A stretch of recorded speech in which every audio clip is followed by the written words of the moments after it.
I tried making my own money at home, and it actually worked.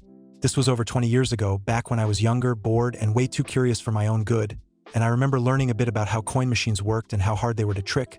But when it came to bill machines, I was told that was more complicated and not something people openly explained, which of course made me even more curious. So instead of leaving it alone like a normal person, I started studying the bills I had, noticing little details like how different denominations weren't exactly identical in size, and that got my brain going in completely the wrong direction. So I started experimenting in the dumbest way possible using a basic scanner and printer I had at home, putting together something that looked vaguely like real money but honestly wasn't convincing at all.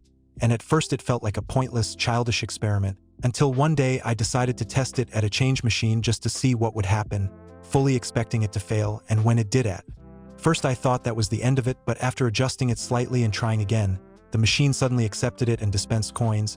And I remember just standing there in shock because there was no way something that bad should have worked. So naturally, instead of taking that as a sign to stop, I tried it again somewhere else and got the same result, which is when things started to feel less like curiosity and more like I was crossing into something I shouldn't be doing. And for a brief moment, I even entertained the idea of pushing it further, like I had stumbled onto some kind of loophole. But that feeling didn't last long because the reality of how stupid and risky it was hit me pretty quickly.